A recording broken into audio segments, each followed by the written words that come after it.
Back, you guys. So right now I'm showing you this spatula that I got from my job. It's kind of damaged a little bit. You can see it's kind of loose, like the handle. So I was telling my boss that I wanted to fix this, so he let me bring it home so that way I can try to repair it. So I got on Blender again, like I normally do, to design and 3D print basically a handle cover that will be able to hold in some 3mm screws, so that way I can screw it onto these two pieces of wood here.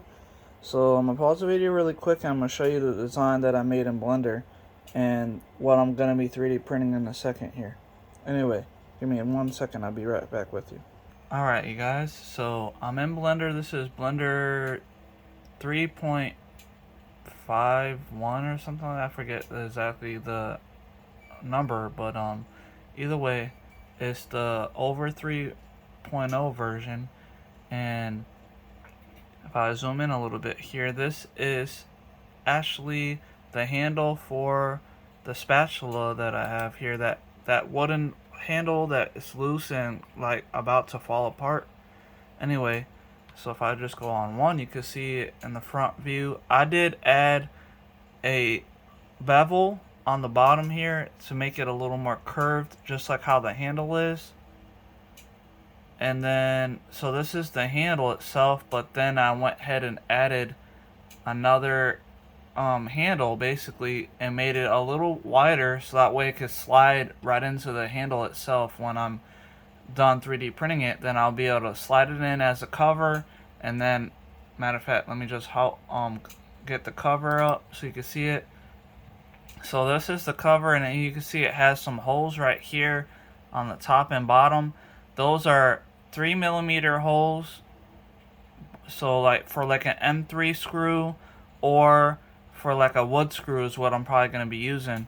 So I'm thinking that a 3mm hole will do good, but if I needed to widen it up a little bit, I could always use a drill bit that is a little bigger than 3mm. So I got like a 3.5mm drill bit, but so right now I have that, and these are the screws that let me just show you they're red.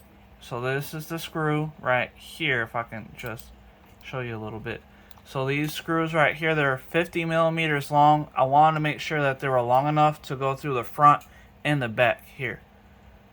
And the reason why is because the handle for the spatula is two pieces of wood, and they're front and back of each other. So I could, hold on, let me just show you really fast. So you can see right here, the front and back side of the handle is wood. So what I'll do is add some like wood screws on the front and back. I have enough wood screws, and I think they're thin enough to fit through the 3mm hole. But if not, I can always widen them up a little bit with a drill bit. But either way, so I'll have the 3mm holes. Let me just hide that so you guys can see it a little bit better. So I'm gonna hide the holes, the screws, and then I'll hide the actual handle itself as well, so that you guys can see that also. So now you can see that the holes are all the way through, and they go all the way through the front and the back here. So this is the front. Let me just press 1 so you can see the front view. You can see the blue line for the z-axis right in the center. If you can see that, it's kind of hard to make out. I could zoom in a little bit here, but so that means that it went all the way through, and so that's the front. And then the back over here, you can see there's a little bit of, right here, there's a little bit of the hole. So if I do x-ray view, you should be able to see there goes the hole for the back over here and here. The front has 2 holes as well, so it went all the way through for that screw. For basically, I'll probably be adding about 4 wood screws, 2 for the back and 2 for the front. And the thickness for the actual handle was about 20mm. I measured it using my caliper. So if I show you really quick, let me just bring back the actual handle, and let me remove x-ray. So that handle right here is about 20 millimeters, I believe. I'm trying to get it so I can show you guys. So I put it a little wider for the handle, the cover, because I want to make sure, because it's gonna be on a grill, and I didn't want to worry about the cover being too close to the handle where it would probably melt if it's on the grill for a long time. It may cause it to melt. I'm not exactly sure, so I made the cover a little wider so that way it can kind of keep it a little away from the handle metal pieces, so that way I won't have to worry about melting the cover. Anyway, so I have all that set up pretty nice. And there is a lot of measuring information because I had to measure the height and the top and bottom, and then the left and right, to make sure that I had the right measurements. And doing so, I had to extrude. No, I had to scale the actual cover itself.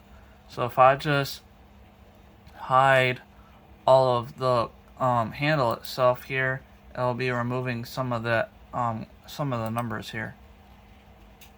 There. So I got all those removed, and then let me just get the wood screws, the screws in, and then I'll hide those as well because I think those are in the way also. So let me just click on those, and then we can hide those. 1, 2, there we go. And then all I have left is just the cover, which is a good thing.